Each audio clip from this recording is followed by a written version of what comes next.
And as we have been programmed mentally, intellectually, one must be aware of this being programmed. Like a computer. The programming that we are constantly assaulted by throughout our life conditions us. It programs us to a particular worldview. Is they are absolutely propagandizing the world with all of their theses about the nature of the universe that we live in, where we come from, our origins, the origin of the universe, and so forth. The project is literally the secularization of the world, to completely strip the world from religious beliefs. This is the project, and that is why it is called Novus Ordo Seclorum, a new secular or worldly order. A new study says the news media have been pushing a gospel of godlessness on the American public. Sure, it's hard for some of you to believe, but you will never see it more clearly than you will today. I mean, it's just so amazing. The creationists were right all along.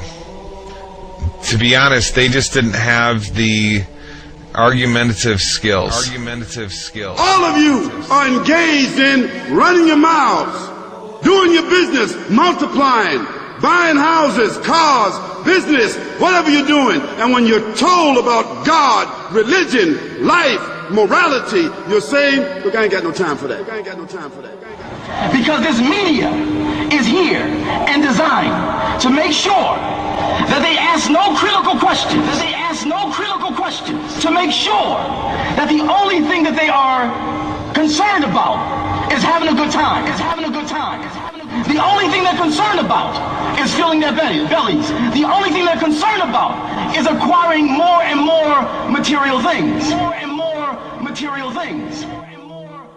And so that is why today, one of the struggles that you have as young people, that when you want to do different events and you want to talk about real issues, you have the struggle of many of your peers who've been so conditioned in this matrix that they would rather party than listen to the truth.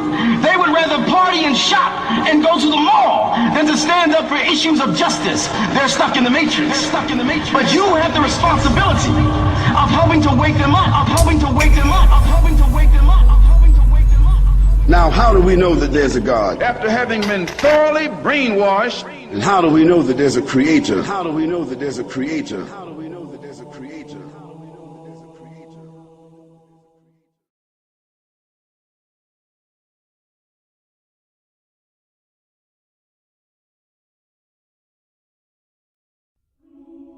About 15 billion years ago, there were no stars in the sky.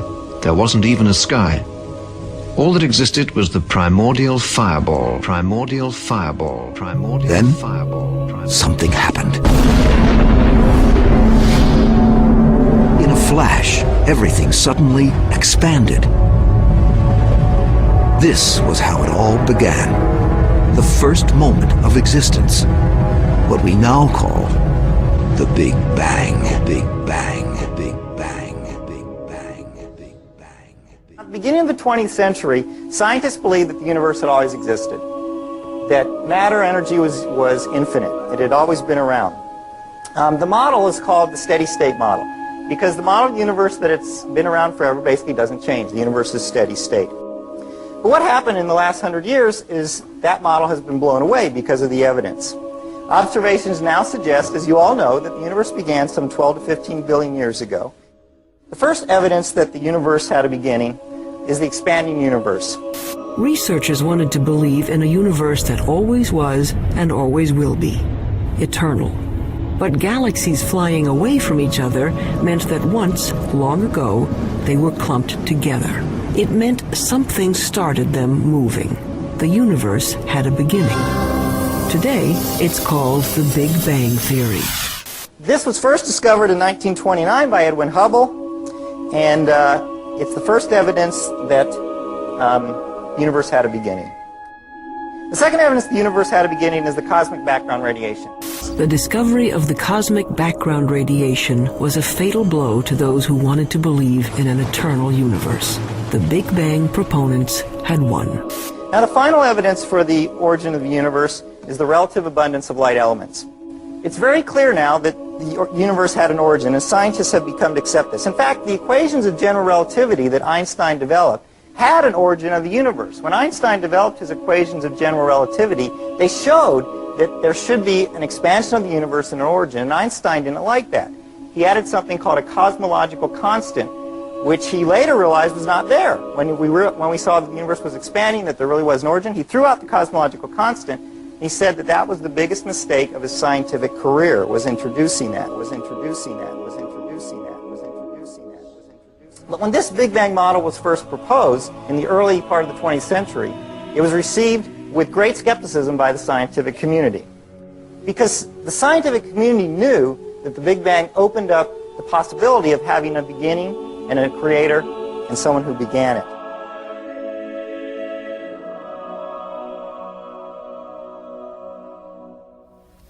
Have you ever asked yourself where the universe came from? Why everything exists instead of just nothing? Typically, atheists have said that the universe is just eternal and uncaused. For example, Bertrand Russell, the famous atheist on a radio program, he said the universe is just there and that's all. But the astrophysical evidence indicates that the universe began to exist in a great explosion called the Big Bang 15 billion years ago. Most laymen do not appreciate that not only were all matter and energy created in that event, but physical space and time themselves. This is of utmost importance, for it implies, as the Cambridge astronomer Fred Hoyle points out, that the Big Bang theory requires the creation of the universe from nothing. Now, this tends to be very awkward for the atheist. For as Anthony Kenny of Oxford University urges, a proponent of the Big Bang theory, at least if he is an atheist, must believe that the universe came from nothing and by nothing. But surely that doesn't make sense. Out of nothing, nothing comes. Even atheist philosophers such as David Hume, he wrote in a letter, "I never asserted to absurd proposition as that anything might arise without a cause." Similarly, P.J. Zort in his publication About Time said, "If there is anything we find inconceivable, it is that something could arise from nothing." So where did the universe come from? Why does the universe exist instead of just nothing? There must have been a cause which brought the universe into being. We can summarize our argument thus far as follows. Premise 1. Whatever begins to exist has a cause. 2. The universe began to exist. 3. Therefore, the universe has a cause. It doesn't mean it's God, doesn't mean it's Jesus, doesn't mean it's Allah, it doesn't mean anything. It just means there's a cause for the universe. So we ask another question, what is the nature of this cause? And the nature of this cause, upon conceptual analysis, which means critical thinking about this cause, we come to some startling conclusions.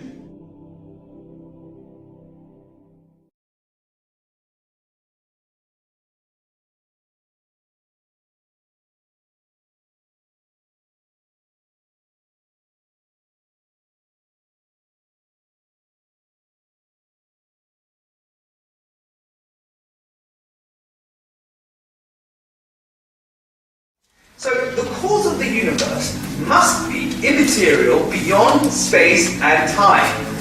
Beyond space and time. Now there are only two things that can fit in this category. The first, abstract objects, and the second, an embodied mind. So we're faced with two worldviews. One starts in the beginning with mass energy, the particles, and everything is derivative, including information. The other says the exact opposite. So in the first worldview, mass energy is primary and mind is derivative. In the other worldview, mind is primary and mass energy is derivative. And so far as tonight's lecture is concerned, it is the diametrical opposition between the worldview of materialism and the worldview of theism. It is a conflict between these two worldviews, but I want you to notice there are scientists on each side of it. Now, what's the better candidate? Now, abstract objects, the problem with these abstract objects is they're causally effete, meaning they can't cause anything. Like, for example, the number 1 can't cause anything. The simple law of arithmetic, 1 + 1 = 2, never brought anything into being. I wish it did. It never has put any money into my bank account. If I put £1,000 into the bank today and later another £1,000, the laws of arithmetic will rationally explain how it is that I now have £2,000 in the bank. But if I never put any money into the bank myself and simply leave it to the laws of arithmetic to bring money into being, I shall be permanently bankrupt. C.S. Lewis, with usual brilliance, grasped this years ago. The laws of nature produce no events. They state the pattern to which every event, if only it can be induced to happen, must conform. Just as the rules of arithmetic state the pattern to which all transactions with money must conform, if only you can get a hold of any money. Thus, in one sense, the laws of nature cover the whole field of space and time. In another, what they leave out is precisely the whole real universe. The incessant torrent of actual events, which makes up true history, that must come from somewhere else. To think the laws can produce it is like thinking that you can create real money by simply doing sums. For every law says in the last resort, if you have A, then you will get B. But first catch your A. The laws will not do it for you. Now, scientists love developing theories involving mathematical laws to describe natural phenomena, which enable them to make predictions, and they've done it with spectacular success. But most are aware, I think, that on their own the theories and laws that they find cannot create anything, let alone a universe. Yet Hawking seems to think they did. Professor Stephen Hawking says that modern science has established there was no need for God in the creation of the universe. In a new book, Hawking suggests that a theoretical framework known as M-theory can explain how the Big Bang was an inevitable consequence of the laws of physics. According to him, it is the laws of physics, not the will of God, that provide the real explanation as to how the universe came into being.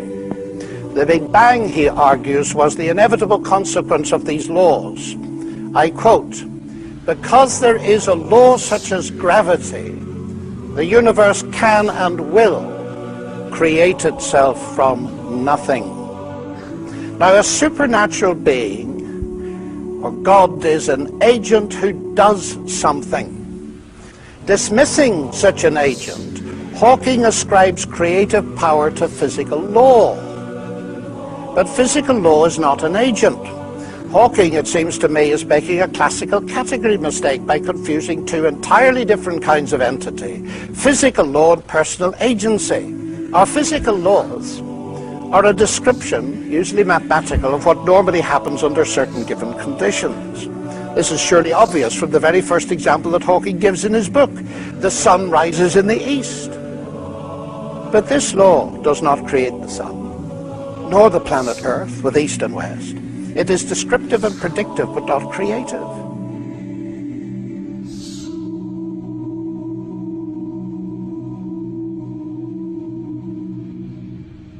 Similarly, Newton's laws of gravitation doesn't create gravity or the matter in which gravity acts. In fact, it doesn't even explain gravity, as Newton himself realized. But it's even worse. The laws of physics cannot even cause anything to happen. Newton's celebrated laws of motion never caused a pool ball to race across the table. That can only be done by people using a pool cue and the action of their muscles. Suppose, to make matters clearer, we replace the universe by a jet engine, and we are asked to explain it. Shall we account for it by mentioning the personal agency of its inventor, Sir Frank Whittle, Or shall we, following Hawking, dismiss personal agency and explain the jet engine by saying it arose naturally from physical law? Now, this would be absurd.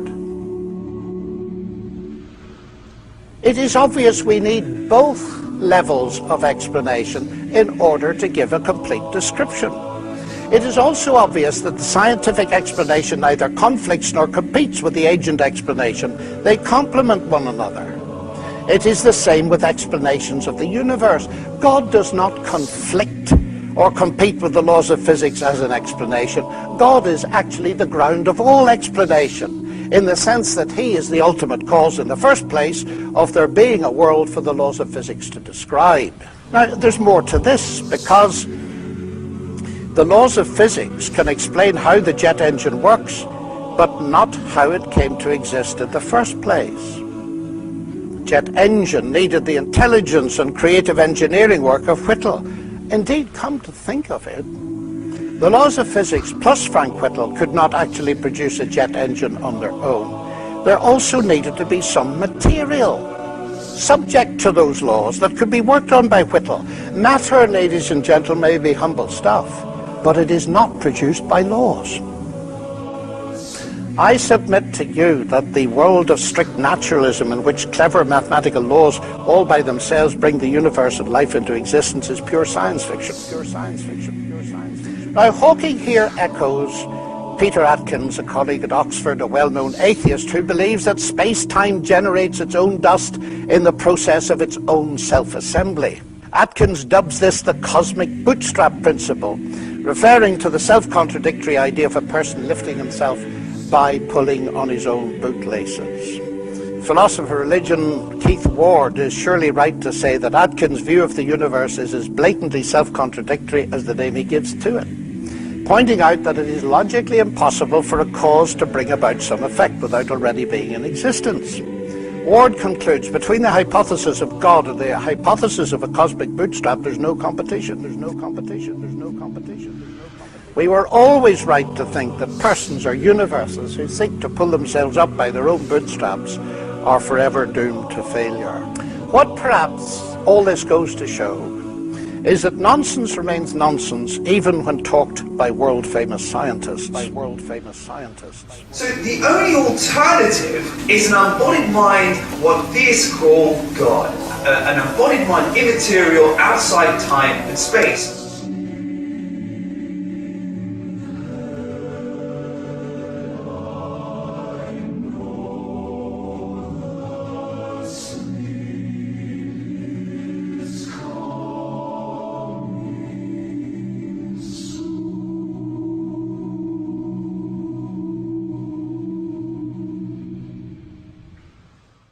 So there's a God. Then you have to say, but sorry, where did God come from? It's not a question I hear often answered. In order to recognize that an explanation is the best, you don't have to have an explanation of the explanation.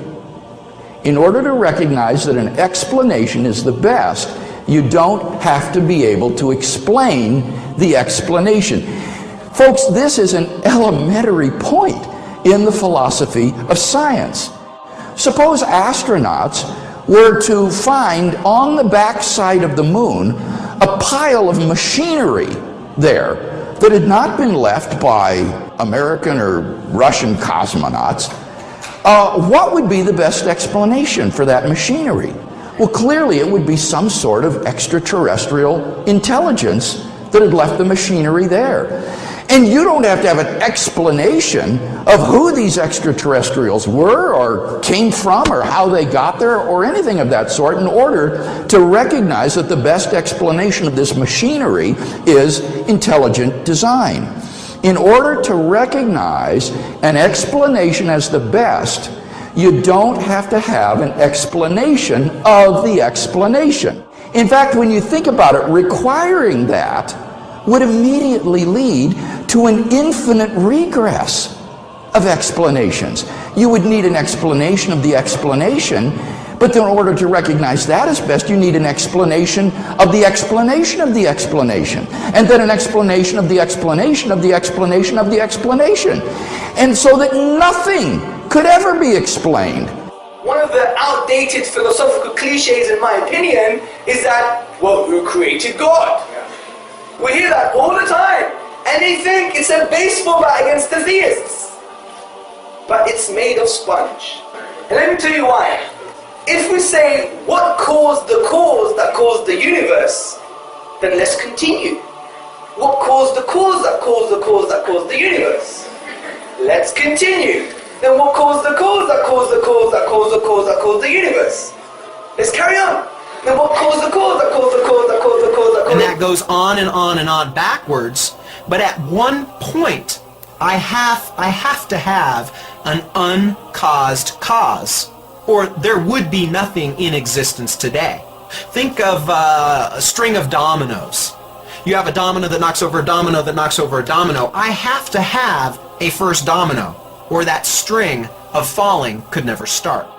So in essence, to claim who created God or what caused the cause of the universe is the equivalent of saying that we don't have a universe. That we don't have a universe.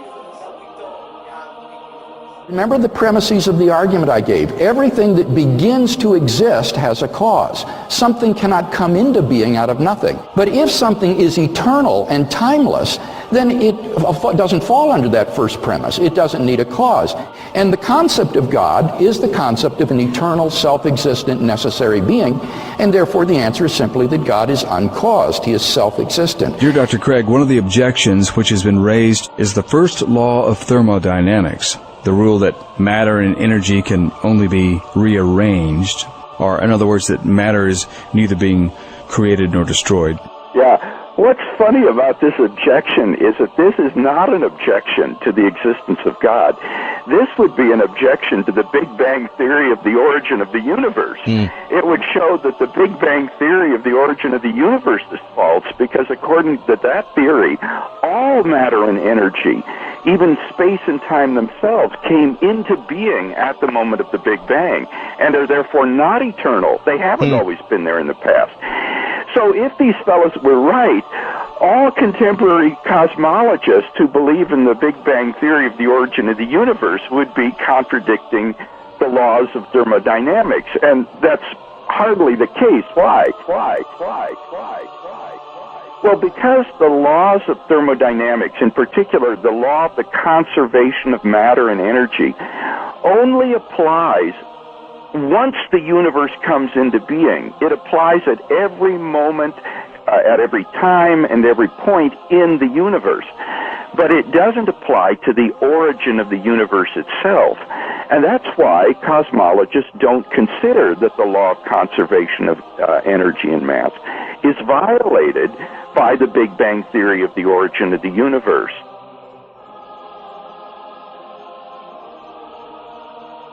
In fact, the atheist fellow mentioned the laws of thermodynamics. He might have wanted to talk about the second law of thermodynamics, which says that in a closed system, things tend toward increasing disorder. Now, the universe on the atheistic view is just a gigantic closed system, because it is everything there is, and there's nothing outside it. And what that implies is that given sufficient time, everything in the universe would grind down to a state of maximum disorder. So if the universe has existed for infinite time from eternity past, why is it that we don't find ourselves in this sort of thermodynamically disordered state? I think that the best answer to that is that the universe has not existed forever.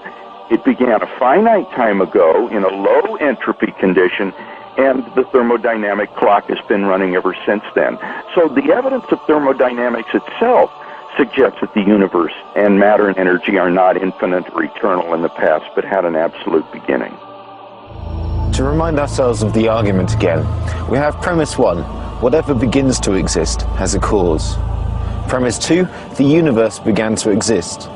And from that, we draw the conclusion that the universe had a cause. The universe had a cause. The universe had a cause. So we ask another question, what is the nature of this cause? And the nature of this cause, upon conceptual analysis, which means critical thinking about this cause, we come to some startling conclusions. This cause must be one. The reason for this is because if we use the philosophical principle Occam's razor, which posits that we do not multiply entities beyond necessity, then we conclude it must be one. This cause must be uncaused, as we have already discussed the absurdity of an infinite regress of events, similarly with causes. This cause must be immaterial, because it created the sum of all matter, which is the universe itself. Significantly, brothers, sisters and friends, this cause must be personal. The reason I'm saying this is how else can an eternal cause bring into an existence a finite effect, the universe that had a beginning in time? It must have chosen the universe to come into existence, and choice indicates a will, and a will indicates a personality. So, we have concluded the traditional view on God, that a transcendental, immaterial, uncaused, eternal being exists. Being exists. Being exists. Being exists.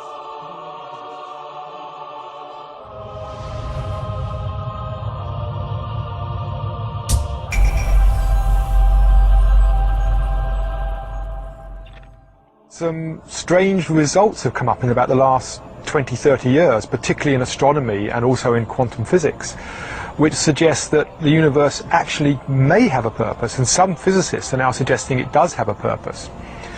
And this has come out of some findings about some of the fundamental numbers in atomic physics. During the past 40 years, scientists have determined the relative strengths of each of these primary laws and forces. These strengths are so critically balanced, they are often described as being finely tuned.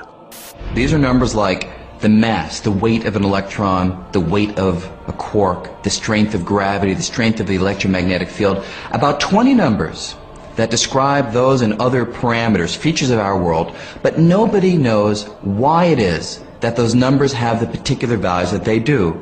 Now, you could easily say, yeah, who really cares? You change the mass of the electron by a little bit more, a little bit less. Does it really matter? And the answer is it does. See, it turns out that if you imagine that we had 20 dials right here, and we could fiddle with those 20 numbers at will, even a small change to the values of the known values of those numbers would cause the world as we know it to disappear. Because it turns out, and this is a very surprising, unexpected discovery, that the laws of physics, the basic given fabric of the world, had to be very specific, very finely tuned, as we sometimes say, for the possibility of carbon-based life appearing at all. For example, the strengths of the other forces are all important, the masses of the various subatomic particles. This is one of a long list of properties in underlying physics that seem to be prerequisites for a universe with life. If all of these things were even a little bit different, then life, certainly life as we know it, could not exist. It's a very surprising conclusion, but it's true, and all scientists would acknowledge that's the case. Bernard Carr is a cosmologist and studies how the laws of physics operate in the universe. He says that the laws of nature are so finely tuned to enable complex life to exist that it is extremely unlikely that this could have happened by chance. Such fine-tuning, Carr believes, at least raises the possibility of a tuner. This is a diagram, it's called the pyramid of complexity, and what we've got here, we've got the different levels of structure in the universe, and at the bottom we've got the things like quarks that make up the atoms, and the atoms build up to make molecules, the molecules build up to make living cells, the cells make organisms, and eventually we end up with brains and consciousness. It's rather hard to estimate what the probability is, but it was clearly very, very unlikely that those fine-tunings which allowed this pyramid of complexity to arise would be there. A very simple and central example is the question of where does carbon come from? The very early universe doesn't make any carbon. It's very simple, it only makes simple things. Hydrogen and helium, and they're pretty boring in terms of chemistry. Now, where does carbon come from? There's only one place in the whole universe where carbon is made, and it's in the interior nuclear furnaces of the stars. We are people of stardust, made of the ashes of dead stars. And it turns out that the process by which the carbon is made inside the stars is an extraordinarily delicate process. In fact, it looked at first sight as though it couldn't happen at all. It's only possible because there's a very large enhancement effect called a resonance in the tray, which makes it go much quicker than we might have expected. And that resonance is there because the laws of nuclear physics take a very specific form. If they were a little bit different, either there would be no resonance or it would be in the wrong place at the wrong energy. That's a very striking example of how finely tuned the universe has to be for us to be inhabitants of it. The fine-tunings, how fine-tuned are they? Most of them are 1% sort of things. In other words, if a thing is 1% different, everything is bad. And a physicist could say, maybe those are just luck. On the other hand, this cosmological constant is tuned to 1 part and 10 to the 120, 120 decimal places. Nobody thinks that's accidental. That is not a reasonable idea, that something is tuned to 120 decimal places just by accident. That's the most extreme example of fine-tuning. No force in the history of cosmology has ever been discovered to be that finely tuned.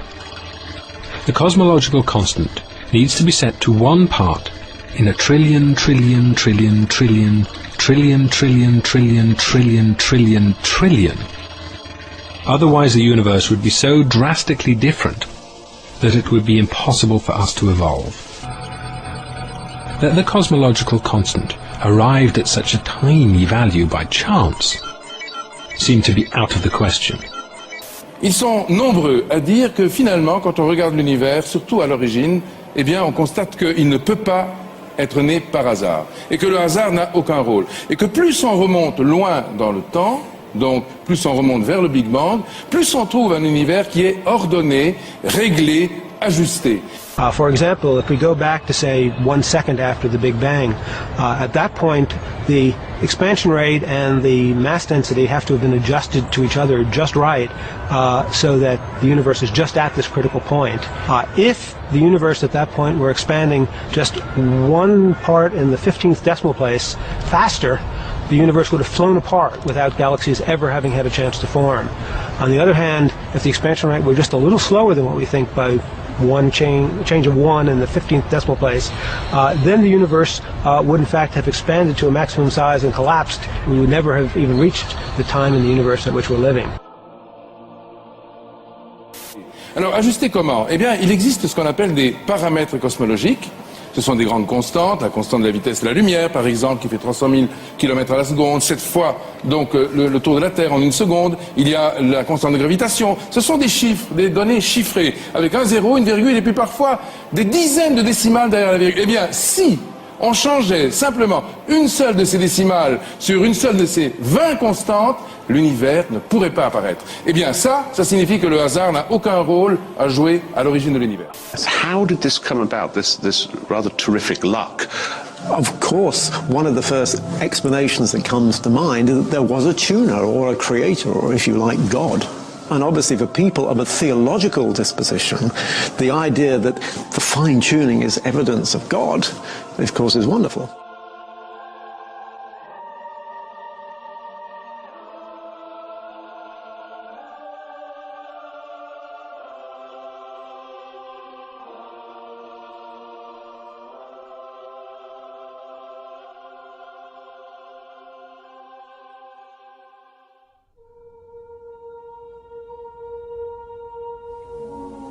But let me come now to the grand design, because like every other physicist, Hawking is confronted with powerful evidence of design in the fine-tuning of the universe. He explains, our universe and its laws appear to have a design that both is tailor-made to support us, and if we are to exist, leaves little room for alteration.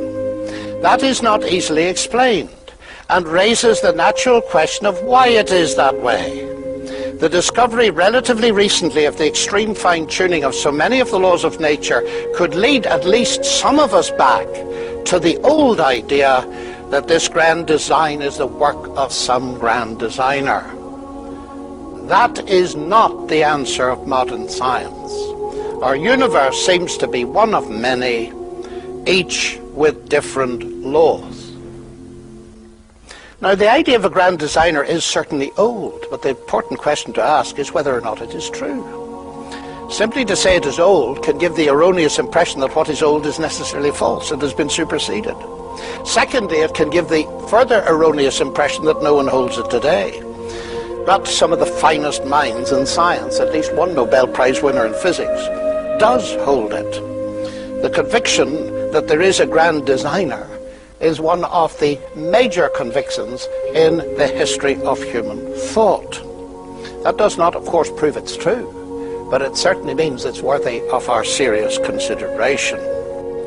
Now, Hawking goes therefore too far in saying that is not the answer of modern science. There are scientists who believe it, there are scientists who do not. But his answer is what he calls the multiverse. And that is the idea that there are several many-world scenarios and many universes, some suggest infinitely many, whatever that means. That anything that can happen will happen in some universe, so it's not surprising that at least one universe is like ours. Well, obviously, if you're not a theist, and especially if you're a person who would prefer the universe to be a godless sort of universe, those are the sorts of facts that can make you feel a little bit uncomfortable. So there's no shortage of persons trying to derail the argument from fine-tuning. One popular way to try and do that is to take the fine-tuning data, not so much to suggest that there's a God who made this universe, but that perhaps our universe is one of bajillions of others. If you think about a multiverse, if you think that there are jillions and jillions of universes out there, you might reason to yourself that, well, at least one of them had to turn out right. And it just so happens to be ours, lucky for us. So multiple universe theory, incidentally, you can see on the October 2005 edition of Astronomy magazine, cover story, Why You Live in Multiple Universes. If you see all these little marble-looking things over the cover, those are literal universes, expanding much as ours is. Interesting, that cover title seems to take for granted that there actually are multiple universes. There have to be in order to get this sort of probability back up. Well, suffice to say, there's really no independent confirmation for multiple universes or for any universe other than ours. The only reason for buying into a multiple universe theory is to derail the fine-tuning argument. Some, including Oxford philosopher of religion Richard Swinburne, have said, multiple universe theory represents the height of irrationality. It's an attempt to dodge a rather elegant and simple theory, namely theism, by inflating your probabilistic resources, well, to the extent of postulating bajillions of universes.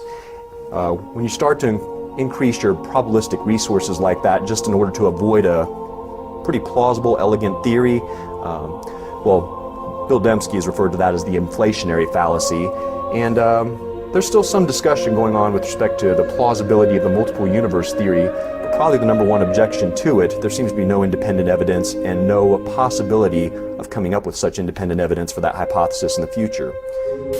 In the various ways that are conceived of these many universes existing, it's the case that they are unobservable in principle. The only universe we can observe is this one. These other universes cannot be observed even in principle.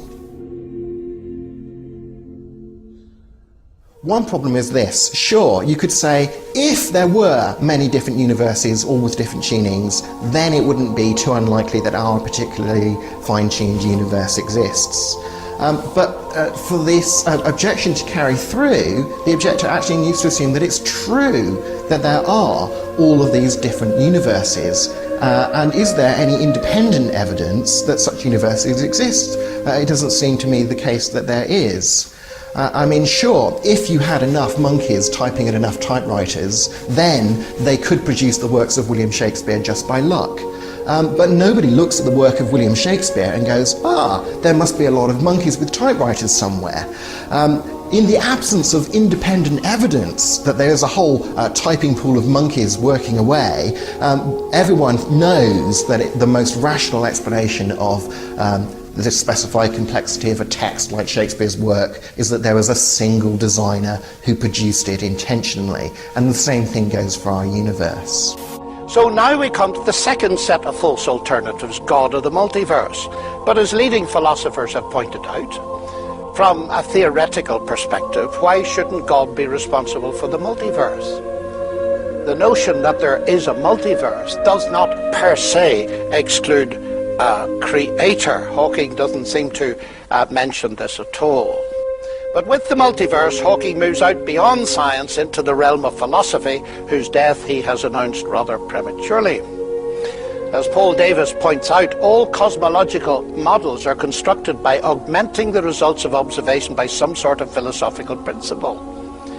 Now, Hawking here claiming to be the voice of modern science on the issue gives a false impression where the multiverse is concerned, since there are very weighty voices within science that do not support his view. Prominent among them, Sir Roger Penrose, Hawking's former collaborator, who shared with him the distinguished Wolf Prize. Of Hawking's use of the multiverse concept in the grand design, Penrose recently said, "It's overused. And this is a place where it's overused. It's an excuse for not having a good theory." That's an immensely strong statement, isn't it? La densité de l'univers, par exemple, doit être réglée à une précision de 10 puissance moins 60, donc qui est égale à la précision qu'un archer doit exercer s'il voulait planter une flèche dans une cible de 1 cm², donc comme ça, tout petit comme ça, mais qui sera placé au bord de l'univers à 14 milliards d'années. À l'autre bout. Oui, c'est ça. Vous voyez, donc une précision extrême. Hein, c'est vraiment.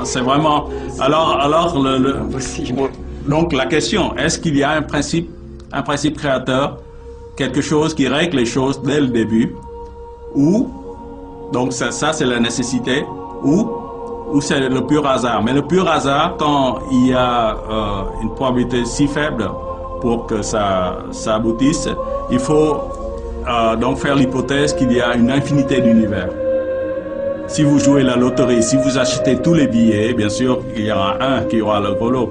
Donc ici, si vous avez une infinité d'univers, ce qu'on appelle un multivers, chacun ayant une combinaison différente de constantes physiques et de conditions initiales, la plupart sera vide de vie parce que la combinaison des constantes physiques ne sera pas gagnante, sauf dans le nôtre où nous avons la combinaison gagnante. Est-ce que vous croyez à cette hypothèse multivers ou vous voyez plutôt un univers prédéterminé? Donc je réponds en tant qu'être humain maintenant, pas en tant que scientifique, parce que la science peut admettre des multivers aussi. J'aimerais avoir votre avis, oui. En fait, votre intuition. Voilà, donc j'appelle ça mon pari pascalien, et bien sûr je pense que l'univers est... il y a un principe créateur qui a réglé ça tout le début, et je pense qu'il y a un univers unique parce que c'est mon intuition. C'est difficile de croire quand je vais au télescope, par exemple, de voir toute cette harmonie, cette beauté, cette organisation, de croire que tout est hasard, que rien n'a de sens et que nous sommes là par hasard, que toute cette architecture cosmique est faite par hasard.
As we look at the details of nature, one thing stands out.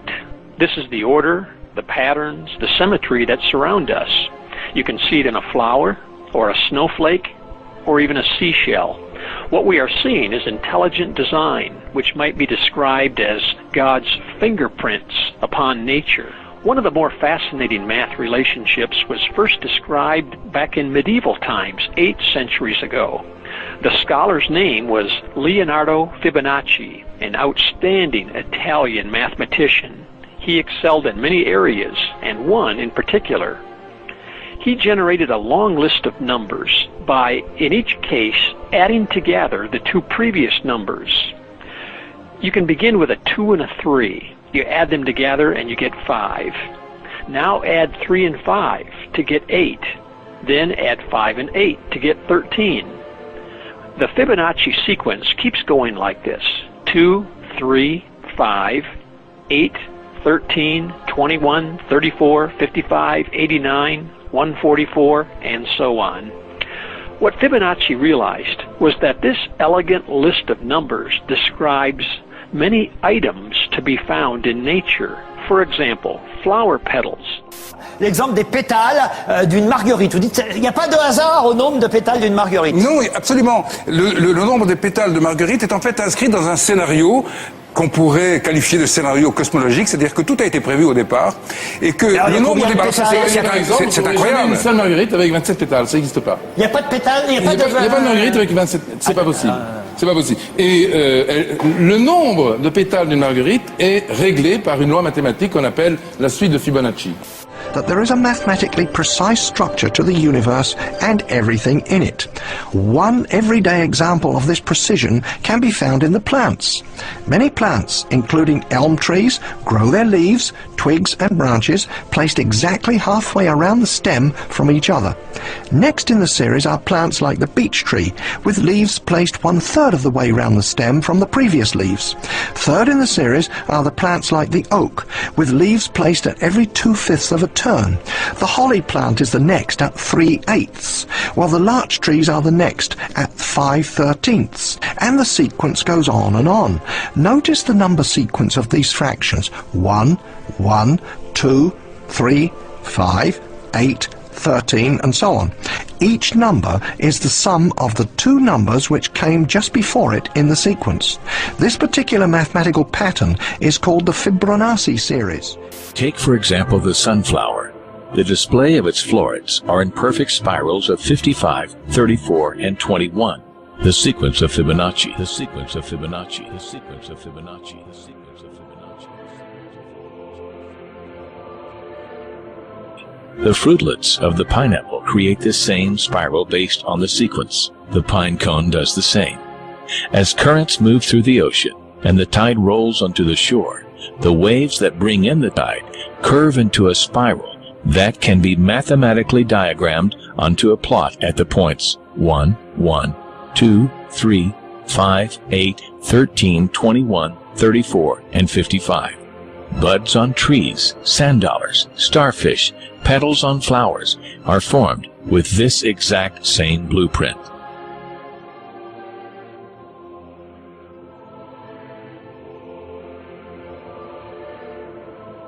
This blueprint can be seen around us on a small scale every day, but the greatest example of all is directly above our heads. At an average of 100,000 light years across, even the spiral of the galaxies above us are formed with the exact design. This sequence, or blueprint, appears to be the trademark of a designer, a proof of a creator. Also known as the golden mean, the divine proportion is a mathematical formulation exhibited in everything from the double helix of DNA.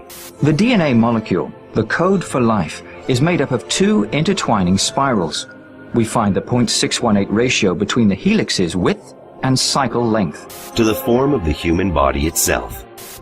Do something like measure the distance from the floor to your navel, and then from your navel to your head. If you're well proportioned, the ratio should be 1 to 1.618, and that ratio is seen all over the beautiful body. people started noticing it. Artists noticed it. The width of the mouth in a beautiful face, for example. Yeah. Not in any face, but it had to be beautiful. If a face was beautiful, the width of the mouth was exactly 1.618 times the width of the nose. If the face wasn't beautiful, that wasn't the case. Dentists, in their dental work, noticed that the upper front tooth was 1.618 times as wide as the next tooth over, the lateral incisor. Oh. So the central incisor was 1.618 times the width of the lateral incisor, the next tooth over. Wonderful. Give me some more examples. Your fingers, your fingers are each called phalanges, and each bone of the finger is called a phalanx.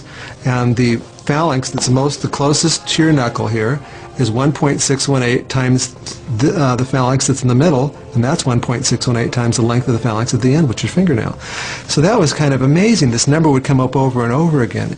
Then we find the Fibonacci ratio in heart muscles, in bronchial tube branching, even in the electrical potential of neurons, and as Roger Penrose pointed out, even in the arrangement of the brain's microtubules. As we scan our universe, from the tiny flower to the awe-inspiring galaxy, we see the fingerprint of God. We see the fingerprint of God. We see the fingerprint of God.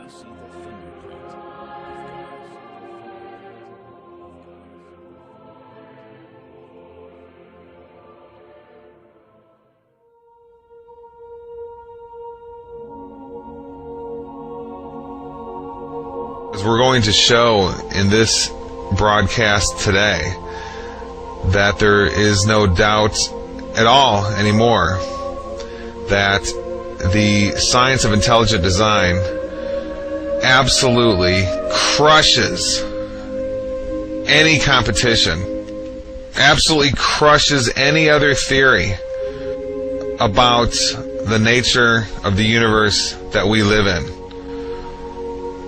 It's over. There is simply no contest.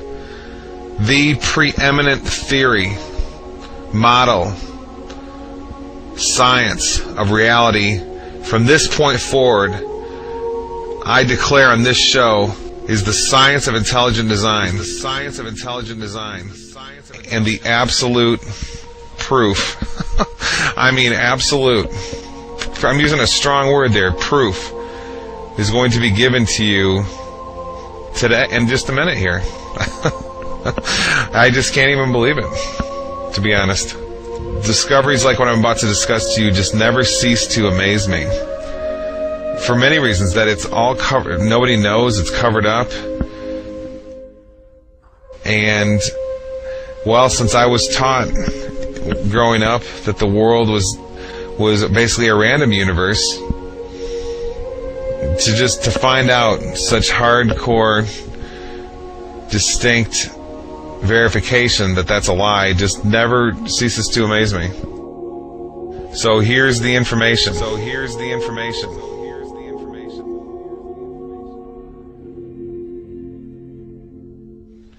I'm reading from the abstract of an article. This is the first of many academic articles I'm going to be discussing with you here today. And these aren't just some academic journals. These are, you go ask your university professor what the most prestigious academic science journals in the world are, and they're going to name the ones that I'm discussing here with you today. Okay? I'm going to read to you right now the journal Nature. Okay? There's a journal called Nature, and there's a journal called Science. Those are considered the two most prestigious overall academic science journals in the world. And I'm going to read you part of the abstract of one right now.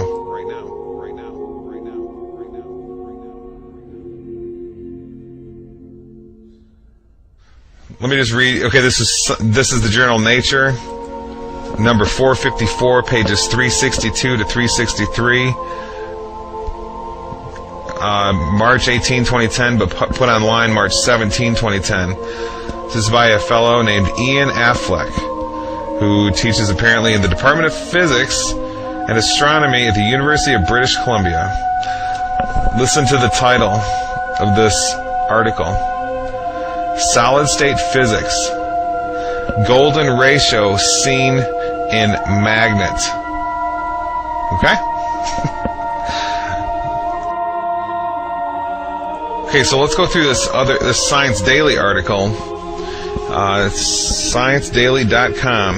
This was released on January 7, 2010. Title of the article, Golden Ratio Discovered in Quantum World. Hidden Symmetry Observed for the First Time in Solid State Matter. Let's find out what that means. Let's read here.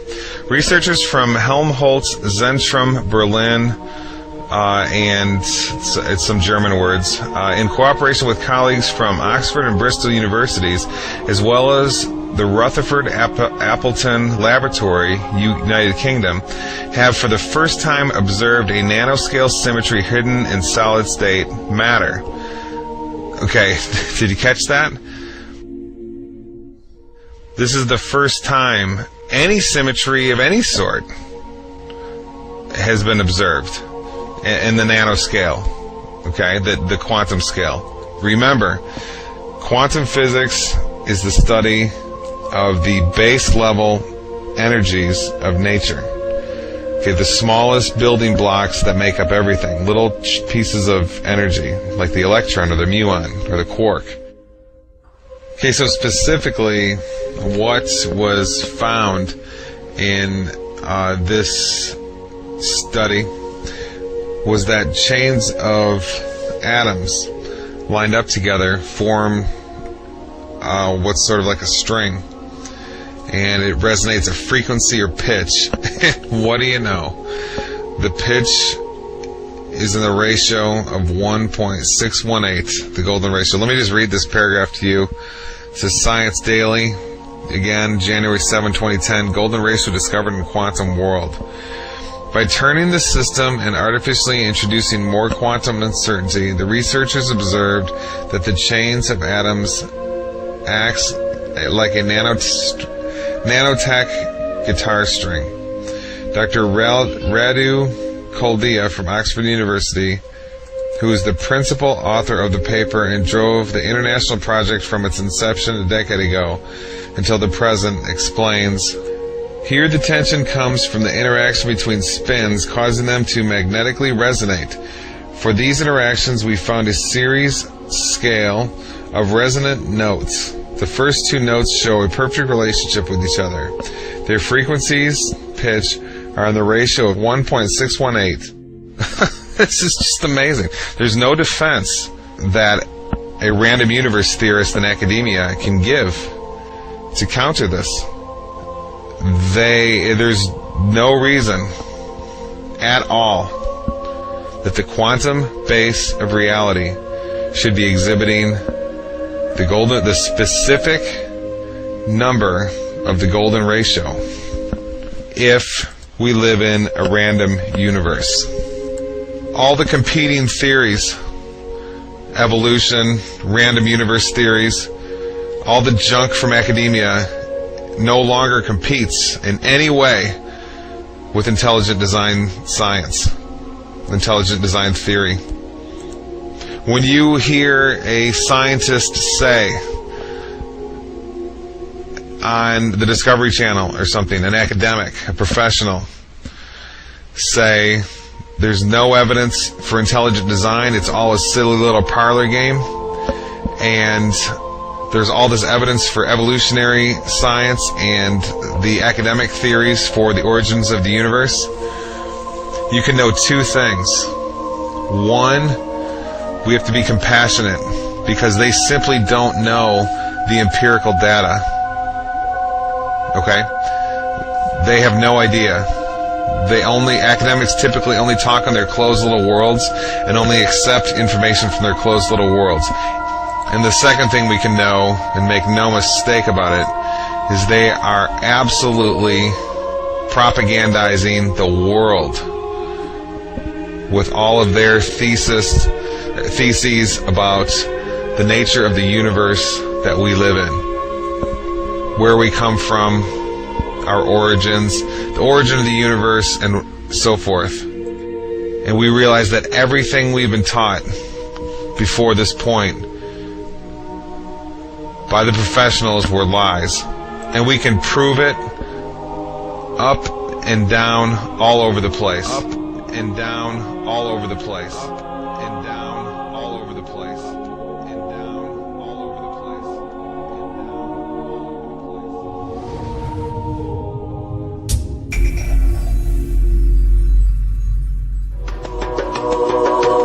The theory of evolution that was advanced in the 19th century denies this evident fact of creation. This theory holds that the species on Earth were not created by God, but came into being as a result of processes governed entirely by chance. The founder of this theory was an amateur naturalist named Charles Darwin. Darwin expounded this theory in his book, The Origin of Species, which was published in 1859.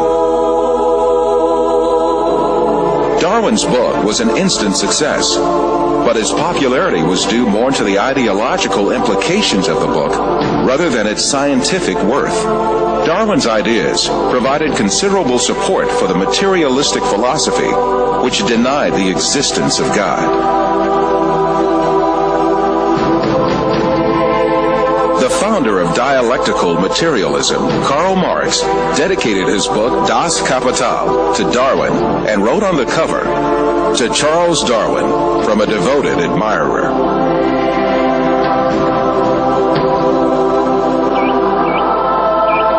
Darwin's theory argued that all species descended from a common ancestor by means of little cumulative changes in long periods of time. Darwin could advance no sound evidence to prove this claim. Indeed, he was himself aware of the great many facts that invalidated his theory. He admitted these in his book in a chapter entitled Difficulties on Theory. Darwin's hope was that these difficulties would be overcome by new scientific discoveries. But in fact, advances in science would refute Darwin's claims one by one.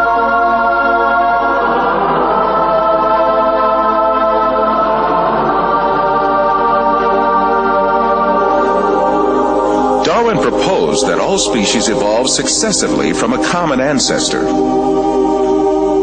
But how did that first living thing come into being? Darwin did not address this question at all in his book. He was not even aware that this point was one of the biggest refutations of his theory. The primitive understanding of science in his day assumed that life had a very simple structure. According to a theory called spontaneous generation, which was popular since the medieval age, it was believed that living things could easily arise from non-living matter. It was commonly thought that frogs spontaneously arose from mud and bugs from food leftovers. And some curious experiments were designed to prove these theories. A handful of wheat was left on a rag, and mice were expected to arise from the mixture. The maggots on meat were also taken as evidence that life could generate from non-living matter. But later it was understood that such maggots did not form spontaneously, but that they emerged from microscopic larvae deposited on the meat by flies.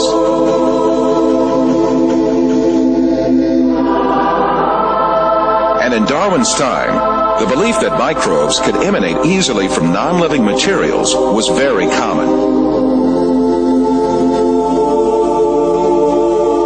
But 5 years after the publication of The Origin of Species, the famous French biologist Louis Pasteur scientifically refuted these myths that lay ground for evolution. After lengthy studies and several experiments, the famous French biologist Louis Pasteur refuted the foundation that lays ground for the theory of evolution. Can matter organize itself? No. Today there is no circumstance known under which one could affirm that microscopic beings have come into the world without parents resembling themselves. The first evolutionist to take up the issue of the origin of life in the 20th century was the Russian biologist Alexander Oparin. His aim was to explain how the first living cell, the alleged common ancestor of all living beings according to the theory of evolution, could emerge. In the 1930s, Oparin formulated a number of theories to show how the first living cell could arise from inanimate matter by chance. However, his efforts ended in failure, and Oparin himself had to confess. Unfortunately, the origin of the cell remains a question that is actually the murkiest aspect of the whole theory of evolution.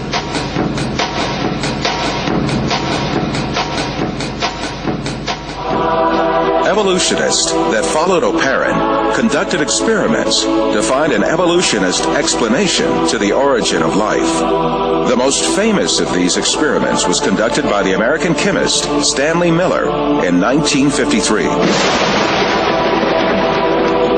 Miller obtained a few simple organic molecules by triggering a reaction among gases that he claimed would have been present in the primitive Earth atmosphere. At the time, this experiment was regarded as a scientific proof for evolution. It turned out to be no such thing at all. Later discoveries showed that the gases used in the experiment were very different from the gases that had been present in the early atmosphere of the world.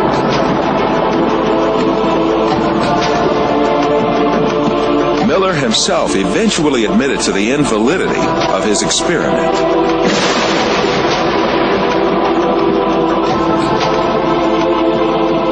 Every evolutionist attempt in the 20th century to account for the origin of life has ended in failure. Jeffrey Beta, a professor of geochemistry and a leading advocate of the theory of evolution, confesses this fact in the February 1998 issue of Earth. Today, as we leave the 20th century, we still face the biggest problem that we had when we entered the 20th century. How did life originate on Earth?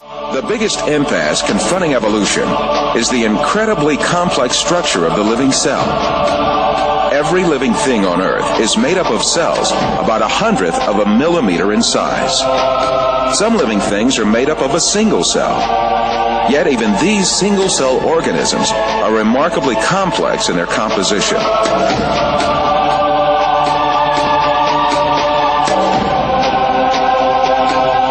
They have complicated functions to survive, and even little motors to move. In Darwin's time, this complex structure of the cell was unknown. With the primitive microscopes of those days, cells appeared to be little more than featureless stains.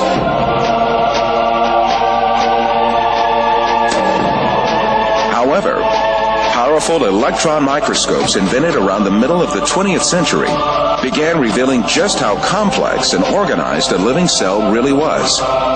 They laid bare a complexity and organization that could not be a product of chance. A living cell is comprised of thousands of tiny parts that work in harmony. To make a comparison, within the cell, there are power stations, high-tech factories, a complex data bank, huge storage systems, advanced refineries, and a seemingly conscious cell membrane that controls what enters and leaves the cell. In order for the cell to survive, all of these organelles have to exist at the same time. It is impossible that such an intricate and complex system could have emerged as a result of coincidences.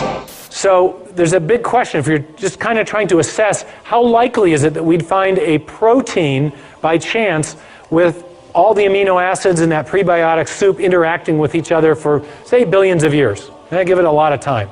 How likely is it that we'd ever get a protein to arise by chance? So I have a colleague who's been interested in the whole question of whether or not life could arise by chance for a long time. His name is Doug Axe. He's a molecular biologist. He did his PhD at Caltech.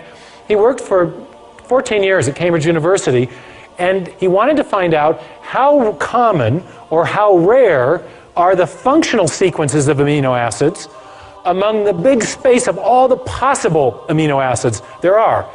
And he came up with a really amazing number, and it's 10 to the 74 power. So just to get the amino acid sequence properly, you've got an odds of about 1 in 10 to the 74. But there's other probabilistic hurdles that have to be overcome. If you want to build a protein, we know from chemistry that you have to attach the amino acids together with what's called a peptide bond. In nature, peptide bonds occur with about a 1 in 2 frequency. Half the bonds that form between amino acids are peptide bonds, half aren't. But if you get any bonds forming that aren't peptide bonds, you can't form a protein. So to form a protein, 150 amino acids long, you've got a 1 in 2 chance at each site of getting the correct type of linkage. So you got 1 in 2 times 1 in 2 times 1 in 2 times 1 in 2 to the what power? Close to 150. Since we got linkages, we have 149, but call it 150, okay? So in other words, we got another huge exponential problem to overcome. So, and it turns out that 1 in 2 to the 150 is the same number as 10 to the 45th, 1 in 10 to the 45. So now we got two incredibly improbable things that we've got to overcome to build a functional protein by chance alone. One more problem. When you're building proteins, amino acids come in 2 flavors. There's a left-handed flavor and a right-handed flavor. They're called optical isomers, not flavors, okay? And the left-handed version is the only kind that can be used in building proteins. You get even one right-handed amino acid in there and your protein won't fold properly. So you got another probabilistic hurdle to overcome. So you've got a 1 in 2 chance at each site again, out to the 150th power. 2 to the 150th power, again, is 10 to the 45. Oh my goodness. So the odds of building even a short functional protein by chance alone is 74 plus 40. You can remember how you do this in math? You can add the exponents if you're multiplying exponential numbers. 164. Thank you very much. Okay? Wow.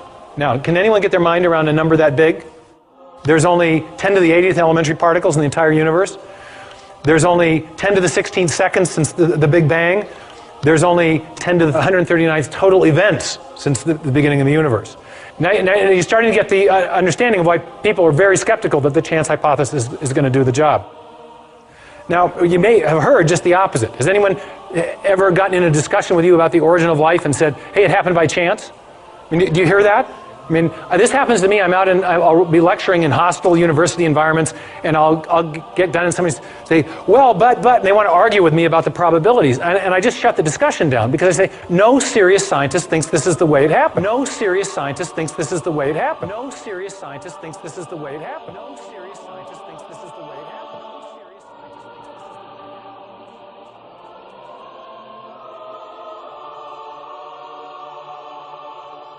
Modern biochemistry has also revealed the unimaginably complex design of the DNA molecule.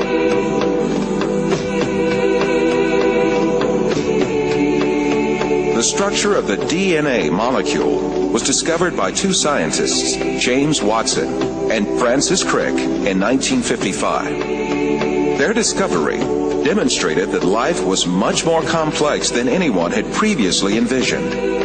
Himself a confirmed evolutionist, Francis Crick, who received a Nobel Prize for this discovery, came to confess that a structure like DNA could never have emerged by chance.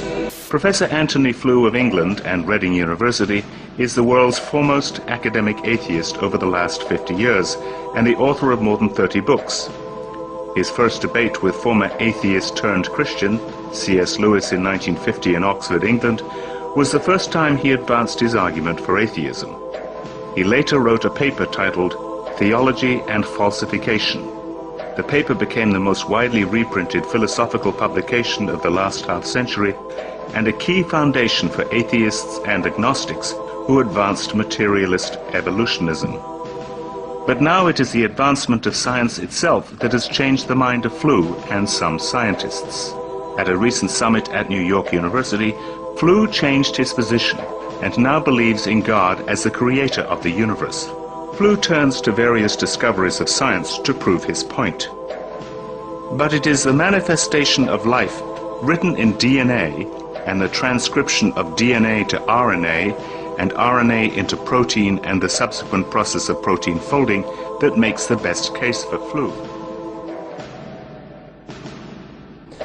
What I think that the DNA material has done has shown by its almost unbelievable complexity of the arrangements which lead to produce this being that intelligence must have been involved in getting these extraordinarily diverse elements to work together. When you look at RNA, you as a chemist, you're in sort of astonishment, really, at just what a wonderful molecule it is. It's complex, it's a really beautiful structure, and you inevitably wonder, how on earth did that structure arise? How on earth did chemistry produce it? RNA's structure looks simple, but looks can deceive. Each building block is actually made of two parts, a sugar molecule and a nuclear base. Chemists found they could make the nuclear bases, and so when they then realized they could actually make the sugars, they just thought, we must be able to join them together. And so they tried for many years, but the problem was, chemically, you just can't join them together. Of course, such an amazing structure could never have been formed by chance. The theory of evolution, which sees life as the result of mere coincidences and haphazard happenings, is helpless to explain anything in the face of the incredible complexity of DNA. Some evolutionists say that our DNA is about 98% similar to that of apes, and that this difference is only a few spelling mistakes. Others say a more accurate figure is no more than 95%. But considering that humans have 3 billion letters worth of DNA information in each cell, even a 2% difference is actually 60 million spelling errors. Of course, this is not error, but 20 500-page books worth of new information. A common designer is a much better explanation for the similarities in human and ape DNA. As an architect uses the same building materials for different buildings, we shouldn't be surprised if God used similar design features in many different creatures. After all, we do share about 50% of our DNA with bananas, but that doesn't mean we're half banana. Every detail of a living being's physical and physiological makeup is coded in this double helix. All the information about our bodies, from the color of our eyes to the structure of our internal organs and the shape and function of our cells, are programmed in sections called genes in the DNA.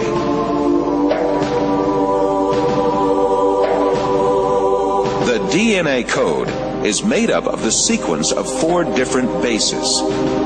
If we think of each one of these bases as a letter, DNA can be likened to a databank made up of an alphabet of 4 letters. All the information about a living thing is stored in this databank. If you found an ancient clay tablet with strange characters washed up on the shore, you couldn't read it, unless someone had cracked the code. But you'd still know the letters represented a language, even if you didn't know anything else about the author or his civilization. Language is recognizable, even if you can't read it. Take Morse code. It has 3 basic parts: dots, dashes, and spaces. These 3 simple parts are combined to represent letters.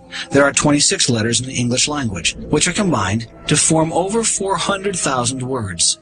Those words can, of course, be combined into an infinite number of sequences or sentences.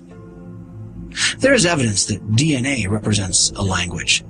4 basic units, called nucleotides, combine into a code for 20 amino acids. From those few amino acids, the body forms more than 100,000 proteins. Even if you can't read DNA, it still has all the hallmarks of language. A language that biologists are just now beginning to crack. Every tiny cell in our body is packed with 3 feet of DNA, 3 billion nucleotides. The similarity between DNA and human language is uncanny. In addition to codes, both use similar techniques to pack, access, rearrange, copy, and translate information. DNA seems to represent a language, the language of life. An unseen author, the creator of heaven and earth, has left a testimony of his existence in the DNA of every living thing. The information that is stored in the DNA molecule is pointing back to a designing intelligence. Now, why do I say that? it has to do with what we know about the cause and effect structure of the world. Our local hero in Seattle, Bill Gates, says that DNA is like a software program, only much more complex than any we've ever created. And that's a very suggestive remark, because we know that programs always come from programmers. And in fact, we know generally that information, whether it's in a computer program or a hieroglyphic inscription or in a headline in a newspaper or a block of text in a book, information always comes from an intelligent source. So when we find information in the DNA molecule, the most logical thing to conclude is that it too had an intelligent source. Due to this primitive level of science at the time, the imaginary scenarios of the theory of evolution were not looked upon as odd at all. Darwin's theses had a great impact on the scientific circles of his day. However, Darwin was still distressed. In the chapter Difficulties on Theory, he wrote, "If it could be demonstrated that any complex organ existed, which could not possibly have been formed by numerous successive slight modifications, my theory would absolutely break down." As far as I'm concerned, I'm here to tell you, Michael, this morning, and Jason, evolution is dead. Long live the Creator. I'll tell you why, and I'm saying science says that as a scientist. Evolution is dead because there's such thing as the minimal gene set concept. They've taken a mycoplasma, smallest organism, Mycoplasma genitalium, which is the smallest organism that is known to exist, has 468 genes. A gene is a mix of proteins, right? A list of, so it can be 1,000, can be 10,000 amino acids. Okay, there are 486, and they've decided since year 2000, they've said, let's try to reduce it. Because we have to start, if you're going to be an evolutionist, you have to start with 0 genes and build up if you're going to go from hydrogen to human. And so, somewhere along the way, they said, well, let's take it down. In the year 2000, they published that even on paper, they couldn't go below 200 genes. On the 6th of January 2006 in Nature, they published that in reality, you could only go down to 397 genes. So a cell, which is where my specialty lies in my scientific work, a cell needs a specific number of components to be functional. You have a membrane, but then you need to feed the membrane. So you have to have some mitochondria. You need a way of tagging the proteins. You need some DNA. So you need 397 things. Just the glucose cycle for getting energy takes over 6 different genes. So if you don't have one of them, you don't have any more energy coming to the cell. Darwin's fears proved to be true soon after his death. The laws of inheritance, discovered by an Austrian botanist, Gregor Mendel, caused Lamarck's and Darwin's assertions to collapse. The science of genetics that developed at the beginning of the 20th century proved that it was not acquired physical traits, but only genes that were transmitted to subsequent generations. This discovery made it clear that a scenario suggesting that acquired traits accumulated from generation to generation and generated different living species was implausible. In other words, there were no inheritable variations for Darwin's proposed mechanism of natural selection to choose from. Subsequently, the theory of evolution as advanced by Darwin has been collapsed early in the 20th century. All the other efforts by evolutionists in the 20th century could do nothing but only confirm that natural selection had no evolutionary power. A famous evolutionist, the English paleontologist Colin Patterson, admitted this when he said, "No one has ever produced a species by mechanisms of natural selection. No one has ever got near it, and most of the current argument in neo-Darwinism is about this question." When it was clear that the mechanism of natural selection proposed by Darwin had no evolutionary power, evolutionists had to make a fundamental change in the theory. In addition to the concept of natural selection, they added a second mechanism called mutation. Mutations are alterations or distortions that take place in the DNA of living beings, mostly as a result of external effects such as radiation or chemical action. The theory of evolution now holds that living things are differentiated from one another and develop as a result of mutations. This cannot be true, for mutations only damage the information in the DNA. and give only harm to a living being.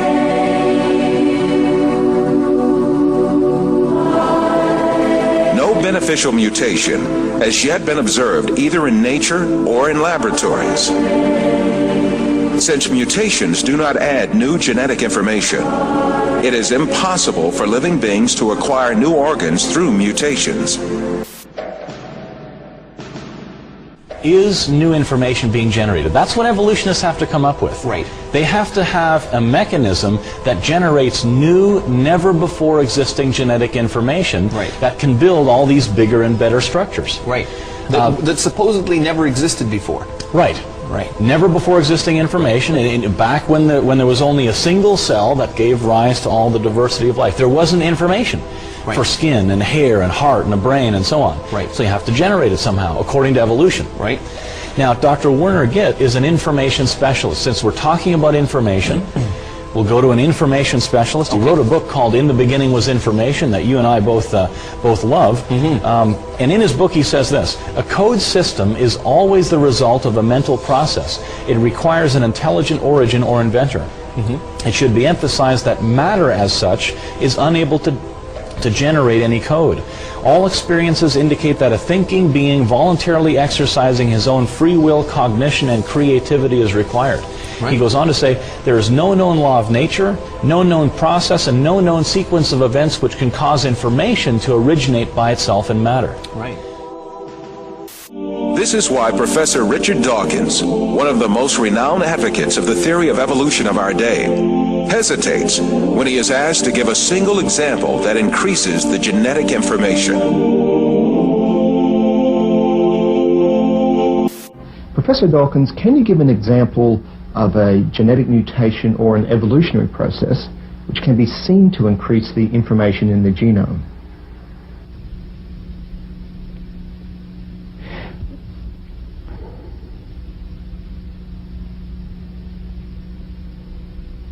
The truth is very evident. Life has such a complex design that can never come about by chance. And I suppose it's possible that you might find evidence for that if you look at the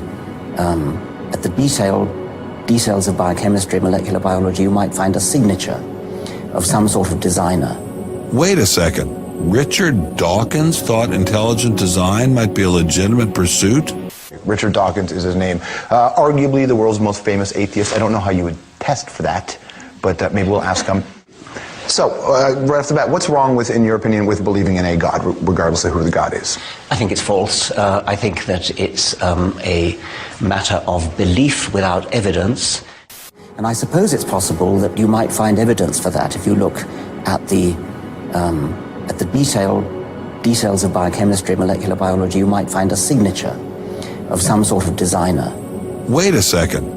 Richard Dawkins thought intelligent design might be a legitimate pursuit? And that designer could well be a higher intelligence from elsewhere in the universe.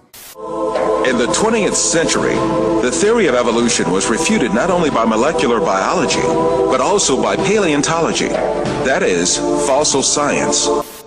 A second proof usually offered is the fossil record. According to most biology textbooks, fossils show the gradual development of life from simple to complex over hundreds of millions of years. But a growing number of scientists say that this textbook story is incomplete and even misleading, because it ignores an extraordinary event in the history of life known as the Cambrian explosion. The oldest stratum of the earth in which fossils of living creatures have been found is that of the Cambrian, which has an estimated age of 500 to 530 million years. In strata older than the Cambrian, no fossils of any creatures except a few unicellular organisms are to be seen. In the Cambrian period, however, many diverse species appear quite abruptly. More than 30 invertebrate species such as jellyfish, starfish, trilobites, and snails emerge all of a sudden. In Darwin's theory, if you think of the branching tree, Darwin's branching tree, the common ancestor down here and the different modern forms of animals up here, you would have one form to begin with, and then it would gradually diverge into slightly different forms and more different until you get the major differences that we see now. The problem with the Cambrian explosion is that all these major differences appear together at the same time, with no fossil evidence that they descended from this common ancestor. The article reported on cutting-edge research by Chinese scientist J.Y. Chen, an internationally respected paleontologist at the Nanjing Institute of Paleontology and Geology. Chen's discoveries in the fossil beds in Xinjiang, China, have rocked the scientific establishment. Located in the province of Yunnan in southern China, Xinjiang has some of the world's best preserved fossils from the Cambrian era. Darwinism helps them maybe only telling a part story for evolution. According to Chen, the fossils he's discovered turn Darwin's tree of life upside down. Darwin's tree, reverse condition, very unexpectedly, our research is convincing major phyla starting down below at beginning of Cambrian. Base is wide, gradually narrow, so this is almost turned on different way. This situation refutes the theory of evolution for sure, because Darwin wrote in The Origin of Species, if numerous species belonging to the same genera or families have really started into life all at once, the fact would be fatal to the theory of descent with slow modification through natural selection. This fatal stroke that frightened Darwin comes from the Cambrian period, right at the outset of the fossil record. No fossil remains supporting evolution have ever been unearthed in excavations conducted in every corner of the world. Professor Roberto Fondi is a specialist in paleontology. He teaches at the Department of Earth Sciences in the University of Siena in Italy. You may be surprised to know that the fundamental assumptions upon which evolutionary thinking is based are not at all confirmed by paleontology. All the biological groups, from bacteria and blue-green algae to man, appear abruptly in the fossil record without any links connecting them with each other. Why is it then that so many people believe the fossils prove evolution? Evolution is presented to grown-ups and taught to the very young as a fact that has been verified and demonstrated for so long that it is a waste of time and even ridiculous to question it. So, what is the truth of the matter? Well, there is a history book of the past, and that is the rocks and the fossilized remains in them. So, it is up to the paleontologist to read that book and give the answer. And what do you read in that book, Professor? The fact is that after nearly 2 centuries of intense research, the paleontological evidence for evolutionary theory is not only rare, but highly questionable. The point is that if evolution had really happened, the evidence would be in great abundance and incontestable. The museums would be overflowing with fossils, clearly documenting the transitions between the various biological groups. Yet there are none. Moreover, there is no indication that the situation will change in the future. Those very few fossils which are claimed to show some kind of evolutionary link, such as the amphibians Ichthyostica and Simoria, the reptile Prognognathus, the bird Archaeopteryx, and the Australopithecine ape called Homo habilis, are very far from conclusive. Faced with these realities made clear by the fossil record, evolutionists directed all their attention to the claim that man evolved from ape-like creatures. 6,500 different ape species have lived so far, and the majority of them are extinct. The skulls of these extinct apes, both big and small, constituted a great resource for evolutionists on which to exercise their imaginations freely. Arranging the skulls of these extinct ape species from the smallest to the biggest, and adding some skulls of vanished human races to the series, evolutionists concocted the scenario of human evolution.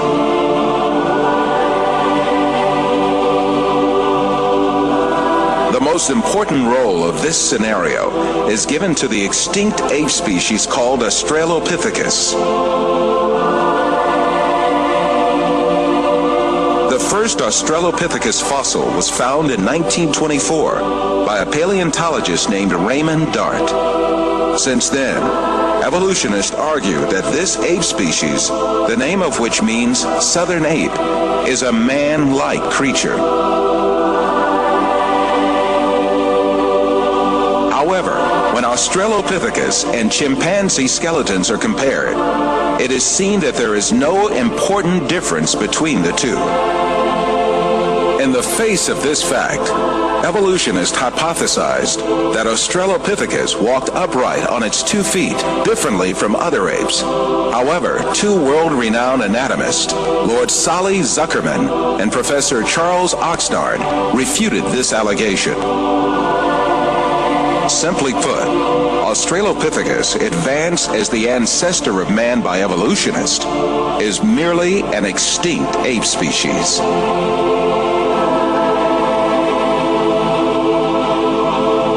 On the other hand, fossils that are included by evolutionists under imaginary classifications, such as Homo erectus, Homo ergaster, or Homo sapien archaic, in fact, belong to different human races. When these fossils are inspected, it is seen that their skeletons are essentially the same as those of people living today. The only dissimilarities are a few structural differences in their skulls. But differences like these are to be found in different human races alive on Earth today.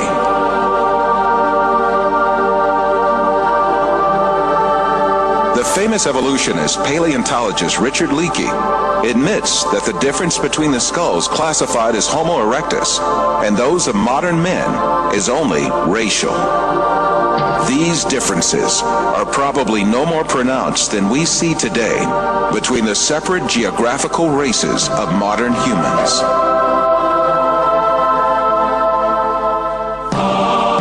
The only defense left to evolutionists against all these scientific facts is just one thing: propaganda. The baseless scenario of the human evolution is imposed on the public by means of imaginary drawings that appear in evolutionist publications. In these drawings, creatures with hairy bodies and simian features are decked out with overtones of human-like motifs. The given impression is that these half-man, half-ape transitional forms did live once. From time to time, drawings that present snapshots from the social life of these creatures are made. These misleading drawings are introduced in a particular sequence to engrave the scenario of the human evolution on the subconscious of society. Even in the most famous scientific publications, there frequently appear such window dressings called reconstructions and imaginary family tree drawings made by their inspiration.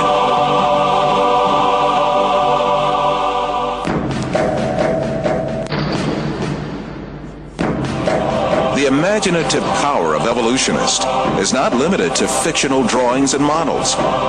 They go even further and shoot movies in which imaginary half-man, half-ape creatures act. However, all of these are pure deception. The only evidence at hand is generally nothing more than a few skull fragments or a tibia. The hair, skin, nose, ears, lips, or other facial features of a living being cannot be determined from its bone remains.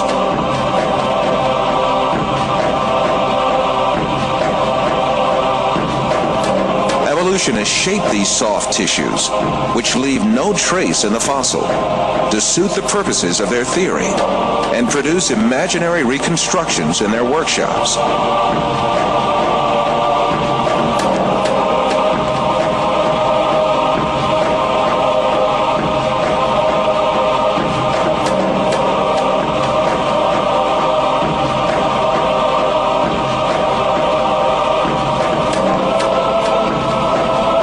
Houghton from Harvard University states that these drawings have no scientific value.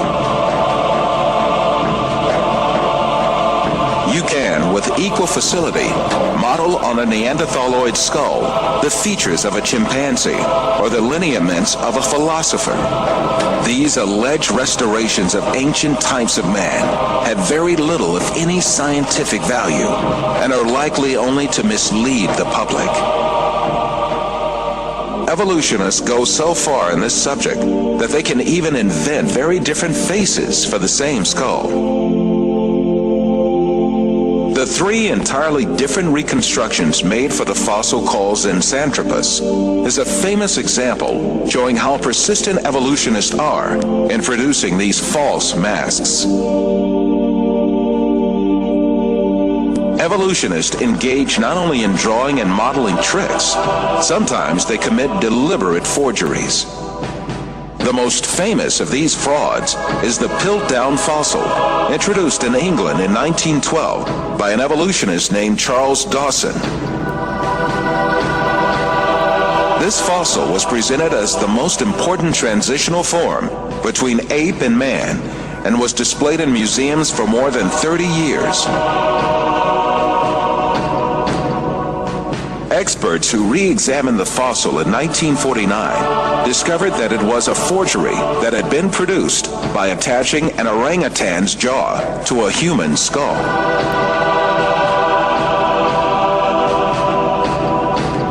Another intermediate transitional form fabricated by evolutionists was the Nebraska man. This was cooked up in 1922 on the basis of a single fossil tooth.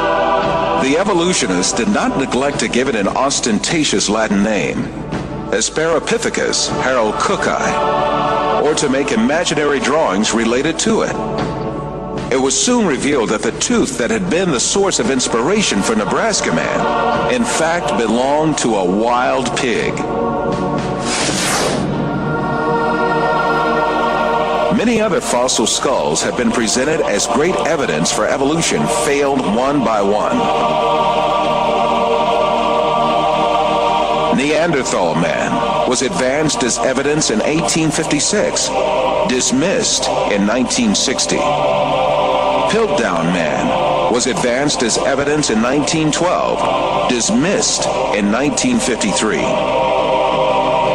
Zinjanthropus was advanced as evidence in 1959, dismissed in 1960. Ramapithecus was advanced as evidence in 1964, dismissed in 1979.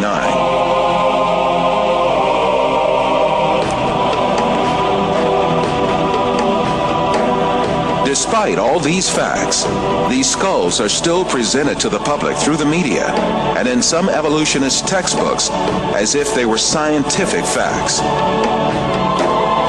In many countries, an important part of the society supposes that evolution is a proven fact. A great deal of this so-called evidence of evolution, much of which has been dismissed by evolutionists themselves, is still presented to school children in their textbooks, where they are depicted as the ancestors of man.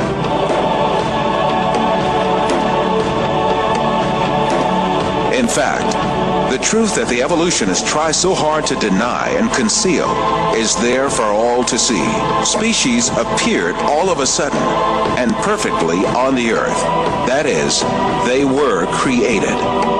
The divine creator, ruling over the whole of nature, created all kinds with their unique and perfect traits. That divine creator is Allah, the one and only God. He is the Lord of the heavens, the earth, and all that is between them.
As my knowledge of science grew, 25 years ago, in basically a flash, I came to the conclusion that the universe is so perfectly made and everything so perfectly matches together that there must be God and only one God.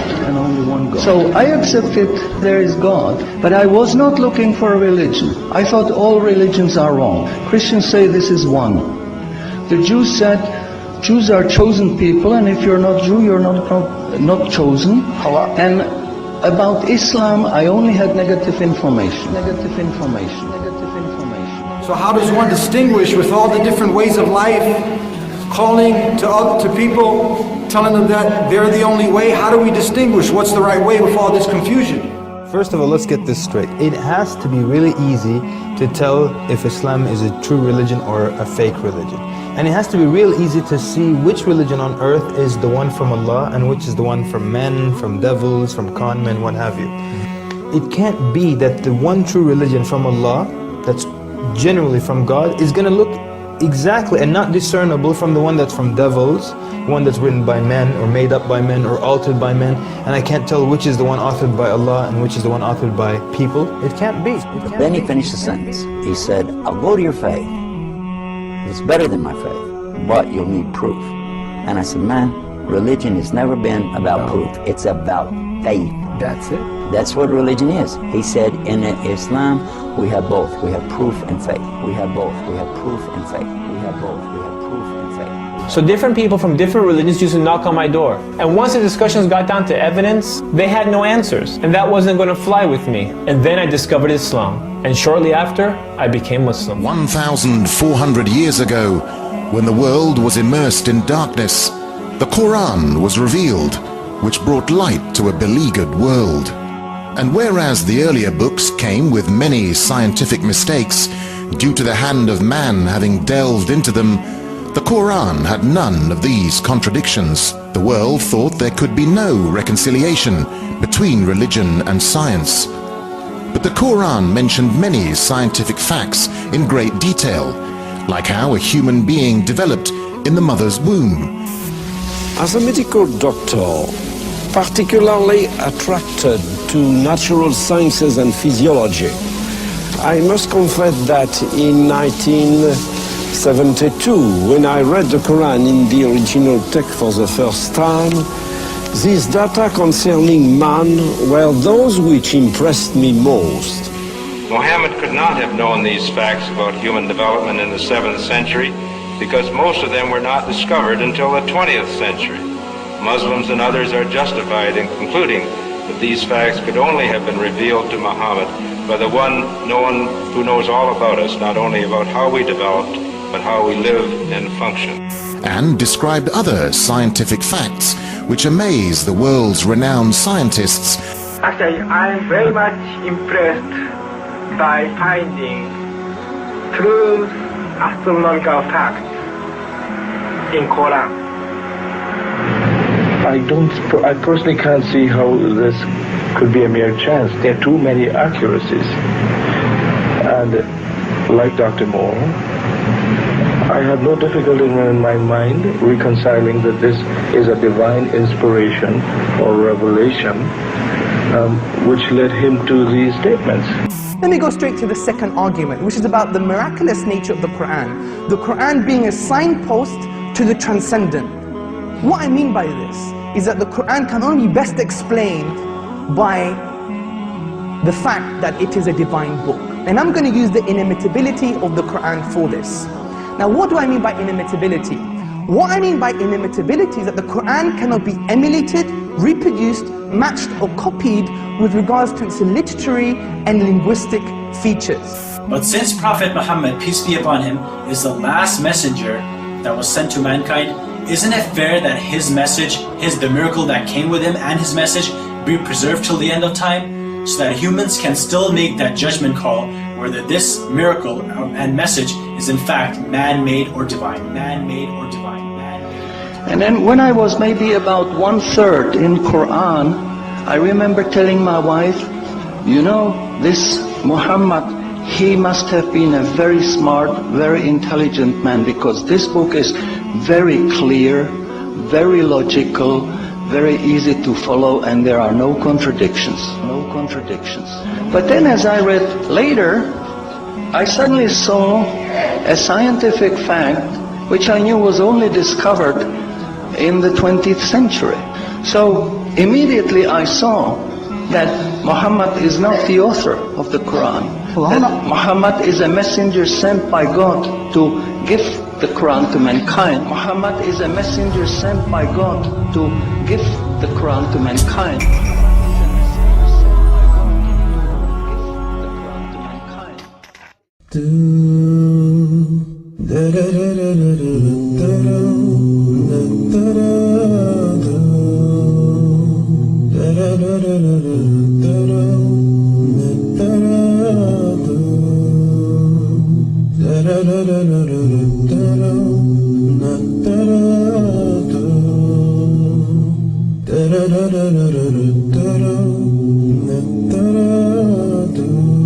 I used to live a life alone, living it just for me, and I had no idea this life would judge my eternity. I look at myself, and I wondered who created me. I had to open my heart and open my mind and open my eyes to see. Open my eyes and see the existence of what's surrounding me. It's more than just chance, it's more than just coincidence. You look around and see the earth, the moon, the sun and the sky, a beautiful creation of Allah.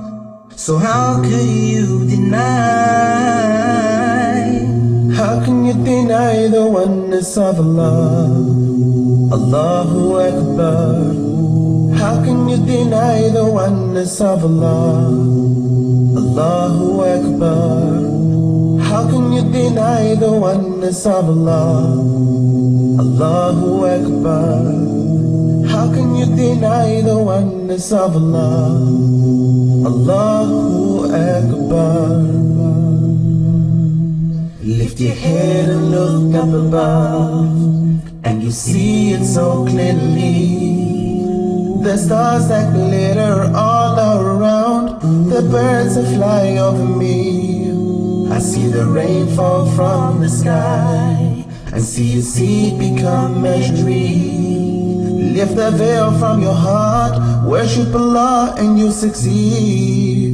You surely will succeed. Open my eyes and see the existence of what's surrounding me. It's more than just chance, it's more than just coincidence. The air that I breathe, the food that I need, the plants and the trees, the sun and the seas, you and me, everything you see. So how could you deny? How can you deny the oneness of Allah? Allahu Akbar. How can you deny the oneness of Allah? Allahu Akbar. How can you deny the oneness of Allah? Allahu Akbar. How can you deny the oneness of Allah? Allah